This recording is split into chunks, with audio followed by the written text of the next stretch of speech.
সবাইকে স্বাগতম এভরিদিন পরিচিত এইচটিএমএল এসআইসিটি চ্যাপ্টার 4 এর 7ম নম্বর লেকচারে। আজকে আমাদের আলোচিত বিষয়বস্তু হচ্ছে এইচটিএমএল লিস্ট। এটি আমরা বিভিন্ন ধরনের লিস্ট তৈরি করে থাকি আমাদের প্রয়োজন অনুযায়ী। যেরকম আমাদের প্রয়োজন হয় অর্ডার লিস্ট, আনঅর্ডার লিস্ট, এই ধরনের কিছু কিছু লিস্টের ক্ষেত্রে অর্ডার করা থাকে, কিছু কিছু লিস্টের ক্ষেত্রে আনঅর্ডার করা থাকে। তো আমরা এই লিস্ট কিভাবে করে এইচটিএমএল ডকুমেন্ট আমরা বা ওয়েব ব্রাউজার আমরা কিভাবে করে প্রদর্শন করতে পারি সেটা আমরা আজকে শিখবো। আর প্রথমে আপনি দেখে নিই প্রথমে এইচটিএমএল লিস্ট কি বা কত প্রকার। সো ওয়েব পেজে যখন তথ্যকে তালিকা আকারে উপস্থাপন করার জন্য যে ট্যাগ ব্যবহার করা হয় তাকে এইচটিএমএল লিস্ট ট্যাগ বলে। অর্থাৎ আমাদের অনেক সময় ওয়েব পেজে কোনো তথ্যকে, যেমন কোনো স্টুডেন্টের লিস্ট যদি আমরা উপস্থাপন করতে চাই, কোনো টিচারদের লিস্ট যদি আমরা উপস্থাপন করতে চাই, তখন আমাদের লিস্ট তৈরি করতে হয় বা তালিকা তৈরি করতে হয়। তো সেই তালিকা তৈরি করে উপস্থাপন করার জন্য আমাদের ওয়েব পেজে বা ওয়েব ব্রাউজার প্রদর্শনের জন্য যে ট্যাগ আমরা ব্যবহার করে থাকি সেটাকে বলা হয় HTML list tag. So HTML এ সাধারণত 3 ধরনের লিস্ট সমর্থন করে। একটা হচ্ছে আনঅর্ডার লিস্ট। আমরা দেখতে পাচ্ছেন এখানে হচ্ছে আনঅর্ডার লিস্ট এবং গ্লোসারি লিস্ট। এখানে কোনো অর্ডার করা নেই। অর্ডার মিনস 1 2 3 4 বা ABCD, কোনো সিরিয়াল নাই এক করে। দেন হচ্ছে অর্ডার লিস্ট, যেখানে হচ্ছে একটা সিরিয়াল থাকবে 1 2 3 4, অথবা রোমানে 1 2 3 4 থাকতে পারে, অথবা ABCD থাকতে পারে, ছোট হাতের বড় হাতের। দেন হচ্ছে definition list. Definition list means কোন একটা জায়গা আছে, এখানে একটা কিওয়ার্ড আছে, দেন ওই কিওয়ার্ডের আন্ডারে ওটার একটা ডেসক্রিপশন আছে। অনেক সময় আমরা টিকা আকারে যখন কোনো কিছু লিখি সেটা অনেক একটা ডেফিনেশন লিস্ট বা অনেক সময় ডেসক্রিপশন লিস্টও বলা হয়। অর্থাৎ কোনো একটা কিওয়ার্ড বা কোনো একটা হেডিং যদি আমরা বলি, বা কোনো একটা কিওয়ার্ড বলা তো সবচেয়ে বেশি বেটার। তো কোনো একটা কিওয়ার্ড থাকবে যখন আমরা কোনো কিছু টিকা লিখি, এবং এই কিওয়ার্ড সম্বন্ধে কোনো একটা কিছু তথ্য ইন ডিটেলস যখন আমরা কোনো কিছু লিখতে যাব, তখন সেটাকে বলা হয় ডেফিনেশন লিস্ট। বা আমরা কোনো কিছুকে ডিফাইন করতে যাচ্ছি, তো সেই ডিফাইন করার জন্য আমরা যে লিস্ট ইউজ করবো সেটা হচ্ছে ডেফিনেশন লিস্ট, বা অনেক সময় ডেসক্রিপশন লিস্টও বলা হয়। অর্থাৎ আমরা ওই ওই ওয়ার্ড সম্পর্কে আমরা কোনো কিছু তথ্য প্রদান করতে যাচ্ছি, বা ওই ওয়ার্ডটাকে আমরা ইন ডিটেলস বর্ণনা করতে যাচ্ছি, সেই নেটাকে অনেক সময় ডেসক্রিপশন লিস্টও বলা হয়। বিশেষ করে আহ এনসিটিপি কর্তৃক যে বই, সেখানে ওরা 2টা লিস্ট ডেসক্রাইব করছেন। একটা হচ্ছে আনঅর্ডার লিস্ট আর একটা হচ্ছে অর্ডার লিস্ট। তো ডেফিনেশন লিস্ট সম্পর্কে তেমন ওখানে ডেসক্রাইব করা হয় নাই। সো আমি এই প্লে লিস্টে হয়তো বা ডেফিনেশন লিস্ট সম্পর্কে এত বেশি বেশি ডেসক্রাইব করা হবে না, কিন্তু 2023 সালে যে পরীক্ষা হয়েছে, এইচএসসি পরীক্ষা, ওখানে ডেফিনেশন লিস্ট থেকে একটা কোশ্চেন দিয়েছিল। যদিও এটা ডেফিনেশন লিস্ট ছাড়াও আনসার করা যাবে, বাট ডেফিনেশন লিস্ট যে ট্যাগ গুলো আছে সেটা ইউজ করে ওই আনসারটা যেটা সবচেয়ে বেশি ইজি, সেজন্য আমি ডেফিনেশন লিস্টও একটু করে ডিসকাস করব যাতে কোনো অসুবিধা না হয়। তবে মেইন ফোকাস থাকবে আনঅর্ডার লিস্ট এবং অর্ডার লিস্টের উপর। বাট ডেফিনেশন লিস্ট সম্পর্কে আমি একটা ধারণা এই প্লে লিস্টে দেওয়ার চেষ্টা করব, যাতে যদি বাই চান্স কোনো কারণে পরীক্ষা দিয়ে দেয় যাতে আপনারা আনসার করতে পারেন। সো এইচটিএমএল লিস্টে যে আমাদের যে ট্যাগগুলো আমাদের প্রয়োজন হয় অ্যাকচুয়ালি, আনঅর্ডার লিস্ট, ক্রমবিহীন তালিকা, ওয়েল অর্ডার লিস্টের ক্রমসহ তালিকা, দেন লিস্ট, লিস্ট আইটেম। সো আমরা শুরুতেই এই যে এই ছবিতে আমরা যদি দেখি, তো এটা হচ্ছে আনঅর্ডার লিস্ট, এটা হচ্ছে আনঅর্ডার লিস্ট, দেন এটা হচ্ছে অর্ডার লিস্ট। সো আনঅর্ডার লিস্টের জন্য আমাদের যে ট্যাগ প্রয়োজন হয় সেটা হচ্ছে ইউএল, আর অর্ডার লিস্টের জন্য আমাদের যে ট্যাগ প্রয়োজন হয় সেটা হচ্ছে ওএল। এবং কোন একটা লিস্টে আমরা যে লিস্টেড যে আইটেম গুলো থাকে সেগুলো বলা হয় লিস্ট আইটেম, এবং সেই লিস্ট আইটেম গুলো প্রদর্শন করার জন্য আমরা ইউজ করবো LI, LI tag. LI means list বা লিস্ট আইটেম, সেটাকে বলা হয় লিস্ট আইটেম। এবং এই জিনিসটাকে বলা হচ্ছে পুরোটা হচ্ছে একটা আনঅর্ডার লিস্টের আন্ডারে, বা একটা আনঅর্ডার লিস্ট। কেন আনঅর্ডার লিস্ট? কারণ এটা হচ্ছে সিরিয়াল বিহীন বা ক্রমবিহীন, এখানে কোনো ক্রম দেওয়া নেই, জাস্ট কিছু নোটেশন দেওয়া আছে বা কিছু সিম্বল যদি আমরা বলি, যে সিম্বল দেওয়া আছে আমরা দেখবো এই সিম্বল গুলো কিভাবে চেঞ্জ করা যায়। বিশেষ করে এইচটিএমএল এ বা আমাদের অ্যানসার রিভিউতে কত ধরনের এই সিম্বল গুলোর কথা বলা হয়েছে, আমরা সেই সিম্বল গুলো দেখবো এখানে। Then order list. So order list হচ্ছে কোনো একটা সিরিয়াল থাকবে, যেমন ওখানে 1 2 3 এই ধরনের সিরিয়াল থাকবে, অবশ্যই সিরিয়াল থাকবে, অথবা রোমান 1 2 3 থাকতে পারে, অথবা এবিসিডি থাকতে পারে, অথবা বড় হাতের এবিসিডি থাকতে পারে, অথবা ছোট হাতের এবিসিডি থাকতে পারে। অনেক সময় বাংলায় ক খ গ ঘ, যদি এটা অনেক হায়ার, বাট আপাতত আমাদের ফোকাস থাকবে হচ্ছে এনসিটিবি বইতে যে লিস্ট বা লিস্টের আন্ডারে যে টাইপগুলো বলা হয়েছে, আমরা সেই জিনিসগুলো নিয়ে আপাতত সীমাবদ্ধ থাকবো। এবং এটা খুবই খুব ইম্পর্টেন্ট। কেন ইম্পর্টেন্ট? এখান থেকে পরীক্ষায় প্রতি বছরেই এখান থেকে কোশ্চেন এসে থাকে কিভাবে করে লিস্ট তৈরি করতে হয়, এবং এটা খুবই ইজি, খুবই সহজ, এবং 3 নাম্বার বা 4 নাম্বারে দিয়ে থাকে, এবং ইজিলি ভাবে নাম্বার তোলা যায়। তো একটু করেই জাস্ট প্র্যাকটিস করলে এটা খুব ইজিলি ভাবে আয়ত্তে নিয়ে আসা যায়। সো আমি সবাইকে রিকোয়েস্ট করব, প্র্যাকটিস করুন, এবং আমার সাথে প্র্যাকটিস করতে থাকুন। যদি আমরা এখন প্র্যাকটিসে যাব কিভাবে করে প্র্যাকটিক্যালি করতে হয়। সো আসুন আমরা সবাই একসাথে প্র্যাকটিস করি, যাতে আমাদের প্র্যাকটিসটা একেবারে হয়ে যায়, এবং একসাথে জানাও হয়ে যাবে কিভাবে করে আমরা কোনো একটা লিস্ট তৈরি করব।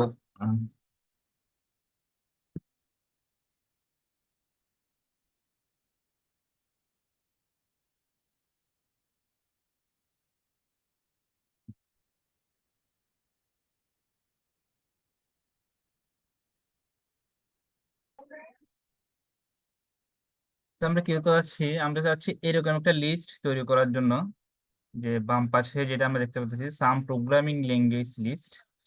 আমরা এরকম একটা লিস্ট তৈরি করব। তো এই লিস্ট তৈরি করার জন্য আমাদের কি কি ট্যাগের প্রয়োজন হবে সেটা আমরা দেখবো। তো আমাদের শুরুতেই আমরা আগের মতোই যেটা আমাদের প্রয়োজন হয়, আমরা একটা ফাইল ক্রিয়েট করব প্রথমে, নিউ দিয়ে, দেন আমরা এটাকে সেভ দিব, সেভ এস দিয়ে, কন্ট্রোল দিলে হয়ে যায়। দেন আমরা নাম দিচ্ছি হচ্ছে HTML লিস্ট। অবশ্যই .html দিতে হবে, কারণ আমরা জানি .html দ্বারা বুঝে এটা হচ্ছে একটা HTML ডকুমেন্ট, কারণ এটা না দিলে আমাদের যে ব্রাউজার বা আদার্স এটা বুঝতে পারবো না এটা হচ্ছে একটা HTML ডকুমেন্ট, যার ফলশ্রুতিতে আমাদের আউটপুট ঠিক মতো প্রদর্শিত হবে না। তো দিলাম। দেন আমরা আগের মধ্যে, এটা ছিল আমাদের প্রিভিয়াস লেকচারের কোড, তো বা ডকুমেন্ট HTML এর। তো আমরা এটা একটু কপি করে নিয়ে আসতেছি, আমাদের যাতে ফরম্যাটটা আমরা নিয়ে আসতে পারি এখানে। দেন কন্ট্রোল B, সো এটা আমাদের প্রয়োজন নেই, যেটা প্রয়োজন সেটা আমরা কেটে দিই। দেন আমাদের এখানে যে টাইটেলটা একটু আমরা চেঞ্জ করে দিই। টাইটেল যেহেতু আমরা এখন HTML লিস্ট শিখতেছি, সো HTML লিস্ট, আমি টাইটেলটাকে চেঞ্জ করলাম। দেন আমাদের মেইন কাজ হচ্ছে বোর্ডের মধ্যে। সো বোর্ডের মধ্যে যদি আমরা দেখি, আমরা শুরুতে দেখতে পাচ্ছি সেটা হচ্ছে একটা লাইন আছে, সাম প্রোগ্রামিং ল্যাঙ্গুয়েজ লিস্ট। এটা কিন্তু আমাদের লিস্টের আন্ডারে নয়, এটা একটা হেডিং এর মতো। তো এটা অনেক সময় আমরা চাইলে বোল্ড টেক দিয়েও দেওয়া যায়, অনেক সময় আমরা যে হেডিং টেক করছি হেডিং দিয়েও দেওয়া যায়। তো যদি আমরা এটা দেখি, এটা কোন হেডিং এর আন্ডারে পড়ে, এটা কি H1 H2 H3 H4 H5 নাকি H6? আমরা জানি H1 হচ্ছে সবচেয়ে বড়, H6 হচ্ছে সবচেয়ে ছোট, সেটা ইন বিটুইন, অর্থাৎ এত বেশি বড় না এত বেশি ছোট না। So আমরা এই ক্ষেত্রে H4 ইউজ করি। সো H4, আমরা লিখলাম সাম প্রোগ্রামিং ল্যাঙ্গুয়েজ লিস্ট, দেন H4 ক্লোজড। অবশ্যই ক্লোজ করতে হবে যদি এটা একটা কন্টেইনার টাইপ। দেন আমাদের লিস্ট শুরু। তো প্রথমে দেখতে হবে এটা কোন ধরনের লিস্ট, এটা হচ্ছে এটা আনঅর্ডার লিস্ট। তাহলে শুরুতে আমাকে দিতে হবে আগে ইউএল, এবং ইউএল দেওয়ার সাথে সাথে ক্লোজ করে দেওয়া এটা বেটার, কারণ ক্লোজ করে দিলে অনেক সুবিধা আছে। যদি এটা একটা কন্টেন্ট একটা অবশ্যই আমাদেরকে পরবর্তীতে ক্লোজ করতেই হবে। দেন আমরা একটা স্পেস নিচ্ছি এখানে, যাতে বোঝা যায় এই লিস্টের আন্ডারে কি কি আছে। তাহলে এই যে এখানে প্রত্যেকটা যে লিখাগুলো দেখা যাচ্ছে ডটের পাশে, Java, C++, PHP, Ruby, Python, assembly, Kotlin, এগুলো সবগুলো হচ্ছে লিস্ট আইটেম, এবং এটা হচ্ছে একটা আনঅর্ডার লিস্ট। এবং এই আনঅর্ডার লিস্টের আন্ডারে কিছু লিস্ট আছে। তাহলে যতটা লিস্ট আইটেম থাকবে আমাদের ঠিক ততটাই অ্যালাইটা ইউজ করতে হবে।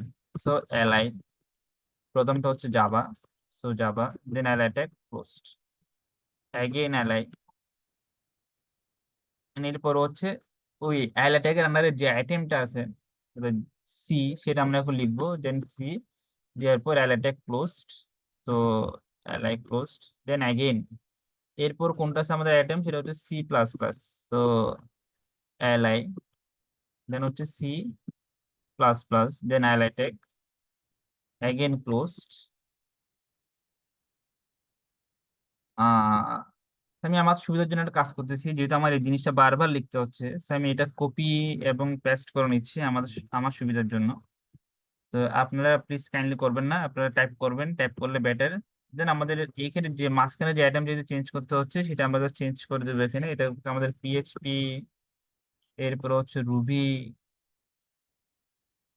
এরপর হচ্ছে পাইথন, দেন আরো আছে, so আমি আর একটু টাইপ করি। দেন এরপর হচ্ছে অ্যাসেম্বলি, অবশ্যই এলএটা ক্লোজ করতে হবে। দেন এরপর হচ্ছে অ্যাগেন এলএটা শুরু, দেন কটলিন, অবশ্যই এলএটা ক্লোজড করতে হবে। দেন এরপর আমাদের আর কোনো আইটেম নাই। সো হোয়াটসঅ্যাপে এখানে একটা, তো আমরা যদি ভালো করে দেখি এখানে আমাদের যে লিস্ট, মেন লিস্ট, সেটা হচ্ছে প্রথমে একটা আনোডার লিস্ট, সেটা আনোডার লিস্ট ইউএল। দেন এই আনোডার লিস্টের আন্ডারে যদি আমি ধরে নিই এটা আমি এখনো ক্লোজ করিনি, যে আনোডার লিস্টের যেটা এটা just আমি এখন ওপেন করছি, যদি এখন ক্লোজ করা হয়নি, তাহলে কি হচ্ছে এই আনোয়ার লিস্টের আন্ডারে প্রথমে অনেকগুলো লিস্ট আইটেম আছে, এবং প্রত্যেকটা লিস্ট আইটেমের জন্য আমি একটা একটা করে আইলাইট্যাগ ইউজ করছি, যেটা একটা কন্টেইনার ট্যাগ।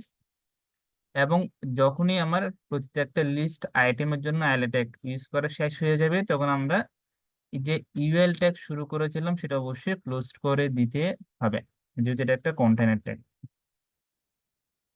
তাহলে আমরা দেখি, আমরা সেভ দিয়ে আমাদের আউটপুটটা কি আসে। তো আমরা যেখানে সেভ করেছিলাম আমরা সেখানে যাই, সেখানে গিয়ে আমরা রান দিব। আহ কোথায় সেভ করেছিলাম, এখানে HTML লিস্ট, এই যে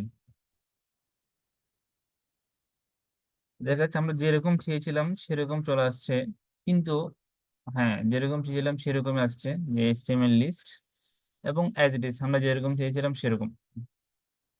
So, আমরা যদি এখানে আরো কয়েকটা কথা বলি, সেটা হচ্ছে যে আমরা খেয়াল করে দেখি, ইন জেনারেলি আমরা জানি সেটা হচ্ছে যখন আমাদের কোনো নিউ লাইন দিতে হয়, যখন আমাদের কোনো নিউ লাইন দিতে হয়, তখন যেটা করতে হয় সেখানে আমাদের এখানে একটা ব্র্যাক ট্যাগ ইউজ করতে হয়। কিন্তু আমাদের এক্ষেত্রে কোনো ব্র্যাক ইউজ করতে হয় না। কেন ব্র্যাক ইউজ করতে হয় না? যখন আমরা কোনো একটা লিস্ট ইউজ করব, সেটা অবশ্যই এর নিচ থেকে শুরু হবে, এটা অবশ্যই এর নিচ থেকে শুরু হবে, সেজন্য আমাদের এখানে আলাদা করে কোনো ব্র্যাক ট্যাগ ইউজ করার প্রয়োজন নেই, চাইলে আমরা ইউজ করতে পারি, বাট ইউজ না করলেও কোনো অসুবিধা হয় না, সেটা নিয়ে কনফিউশন হওয়ার কোনো প্রয়োজন নাই। দেন এরপরে যেটা আমাদের ছিল সেটা হচ্ছে, আর একটা ছিল সেটা হচ্ছে অর্ডার লিস্ট, সেম জিনিসটাই, সেম আইটেম গুলাই আছে, কিন্তু জাস্ট এখানে আমি এখন 1 2 3 4 5 6 7 ওটা সিরিয়াল নিয়ে আসছি। এর আগে ছিল সিরিয়াল ছাড়া বা ক্রমবিহীন, এখন আমি একটা ক্রম নিয়ে আসছি। তো এই ক্রম আনার জন্য আমাদের যেটা একটা দরকার সেটা হচ্ছে অর্ডার লিস্ট, অর্থাৎ ওএল। আমাদের একটা জায়গায় চেঞ্জ করতে হবে, যেখানে ইউএল ছিল আমরা শুধু জাস্ট সেখানে ওএল করে দেবো, তাহলে ওএল, যেখানে ইউএল ছিল, যেটা একটা ইউএল দিয়েছিল সে জাস্ট সেটা আমরা ওএল করে দেবো, ওএল। এতটুকু কাজ করলে হবে, বাকি যেগুলো আছে অ্যাজ ইট ইজ সেমই থাকবে, কোনো পরিবর্তন করার কোনো দরকার নাই। যদি আমরা কন্ট্রোল এস দিই, দেন যদি আমরা এখন আমাদের কোডে যাই, যদি রিফ্রেশ দিই, তাহলে আমরা এখন দেখবো এখানে 1 2 3 4 5 6 7 চলে আসছে, ঠিক যেরকম চেয়েছিলাম সেরকম। যদি আমি একটু ডেসক্রাইব করি, তাহলে যেহেতু প্রথম হচ্ছে আমাদের সাম প্রোগ্রামিং ল্যাঙ্গুয়েজ লিস্ট এটা আছে, সেজন্য আমরা এটার জন্য একটা H4 বা হেডিং ট্যাগ ইউজ করছি। Then এরপর এর আগে ছিল আনঅর্ডার লিস্ট, যেহেতু এখন অর্ডার লিস্ট সেজন্য আমরা ওএল ইউজ করছি। আনঅর্ডার লিস্টের জন্য হচ্ছে ইউএল। দেন ওএল ইউজ করার পর ঠিক যতটা আমার এখানে আইটেম আছে, ওএল লিস্টের আন্ডারে ঠিক যতটা আমার এখানে আইটেম আছে, ঠিক ততটাই আমি এখানে অ্যালাট্যাগ ইউজ করছি, যতটা আমার এখানে আইটেম আছে ঠিক ততটাই আমি এখানে অ্যালাট্যাগ ইউজ করছি। দেন আমার আইটেম গুলো যখন শেষ হয়ে গিয়েছে, ঠিক তখন আমি ওয়েল ট্যাগটা ক্লোজ করে দিয়েছি। তো আমরা চাইলে আহ একসাথেও করা যায়, যে অর্ডার লিস্ট আনঅর্ডার লিস্ট, এমন না যে আমাকে আলাদা আলাদা ভাবে করতে হচ্ছে। সেটা আমি যদি এখানে আনঅর্ডার লিস্ট ক্রিয়েট করি ইউ দিয়ে, তাও হবে। নিচে আসবে জাস্ট আউটপুটটা। তো কন্ট্রোল এস যদি আমরা দিই, আমরা যদি আরেকটু মডিফাই করি, যদি আমি লিখি এটা হচ্ছে ইন অর্ডার, আর এটা আমরা যদি সেম ভাবে কপি করে নিয়ে যদি আমি একটু এখানে এনে দিই, ছিল অর্ডারে, এখন হচ্ছে আনঅর্ডার। সো ইউএন দেন যদি আমরা সেভ দিই, তাহলে আমরা দেখবো আমাদের যে কোডটা সেটা হচ্ছে এখন দুইটাই চলে আসছে, অর্ডার আনঅর্ডার। একটা কোডের মধ্যে আমি দুইটাকে নিয়ে আসছি, বা একটা ডকের মধ্যে আমি দুইটাকে নিয়ে আসছি। সো প্রথমটা হচ্ছে order, some programming list in order, order আসতেছে 1 2 3 4 5 6 7 8। Then some programming list in unordered, অর্থাৎ এটা হচ্ছে আনঅর্ডার আকারে আসছে। দেন এই যে আনঅর্ডার, অর্থাৎ সিম্বল নিয়ে আসছে, কোনো সিরিয়াল এখানে আসে নাই। যেরকম এখানে সিরিয়াল নিয়ে আসছিল 1 2 3 4 5 6 7 8, সেটা ছিল মেনলি আমাদের কিভাবে করে এইচটিএমএল লিস্ট তৈরি করা হয়, সিম্পল বেসিক লিস্ট। কোনো টাইপ বা কোনো অ্যাট্রিবিউট এখানে ইউজ করা হয় নাই। কারণ পরবর্তী টিউটোরিয়ালে দেখবে অ্যাকচুয়ালি কিভাবে আমরা আনঅর্ডার লিস্টের সাথে কিভাবে অ্যাট্রিবিউট ইউজ করা হয় এবং অর্ডার লিস্টের সাথে কিভাবে অ্যাট্রিবিউট ইউজ করা হয়। অ্যাট্রিবিউট ইউজ করার ফলে কি হবে, আমরা এখন 1 2 3 4 5 6 7 ইউজ করতেছি, আমরা চাইলে এগুলোকে চেঞ্জ করতে পারবো। চেঞ্জ মিনস আমরা চাইলে এখানে রোমান ইউজ করতে পারি, চাইলে এবিসিডি ইউজ করতে পারি, বড় হাতের ছোট হাতের। দেন আমরা চাইলে এখানে অনেক সময় ডিস্ক ইউজ করা যায়, বা সার্কেল ইউজ করা যায় বৃত্ত আকারে, বা অনেক সময় চাইলে স্কোয়ার ইউজ করা যায়। So আমরা দেখবো এগুলো কিভাবে করে পরবর্তীতে ইউজ করা যায়। সো আজকে এতটুকুই থাকবে, এবং আহ, পরবর্তী যে টিউটোরিয়ালে ওখানে অবশ্যই আমরা অ্যাট্রিবিউট সহ ডিসকাস করা হবে, আনঅর্ডার লিস্ট অ্যাট্রিবিউট। দেন পরবর্তী টিউটোরিয়াল আমরা অর্ডার লিস্ট উইথ অ্যাট্রিবিউট এটা সহ ডিসকাস করা হবে। So আমি খুবই ইন ডিটেলস ডিসকাস করা হবে এই যে লিস্টটা, এবং উইথ প্রিভিয়াস ইয়ার কোশ্চেন সহ। এটা খুবই ইম্পর্টেন্ট, এবং এত বড় বড় লিস্টটা পরীক্ষা দেয় না, খুব ইজি ইজি কোশ্চেন গুলো দেওয়া হয়। সেজন্য এটা আয়ত্ত নিয়ে আসা খুবই ইজি, জাস্ট আপনার যদি একটু প্র্যাকটিস করলে হবে। অবশ্যই প্রথমে খাতায় লিখবেন, দেন খাতা লেখার পর মোবাইলে প্র্যাকটিস করা যায়, বা ল্যাপটপ থাকলে তো আরো ভালো, ল্যাপটপ প্র্যাকটিস করা যায়। যদি কোনো ভুল হয় সেগুলো ঠিক করতে পারবেন, বুঝতে পারবেন আমাদের কোথায় ভুল হচ্ছে সেগুলো। সো আপনারা অবশ্যই প্র্যাকটিস করবেন, এই প্রত্যাশা আজকে এখানে শেষ করলাম। So thank you so much for watching, এবং please like comment and share, and please please please subscribe the channel, এবং অবশ্যই শেয়ার করুন। আপনাদের যদি একটু বিন্দু মাত্র যদি উপকৃত হয়ে থাকেন, প্লিজ শেয়ার করুন এবং সাবস্ক্রাইব করুন। Thank you so much again for watching. Thank you so much.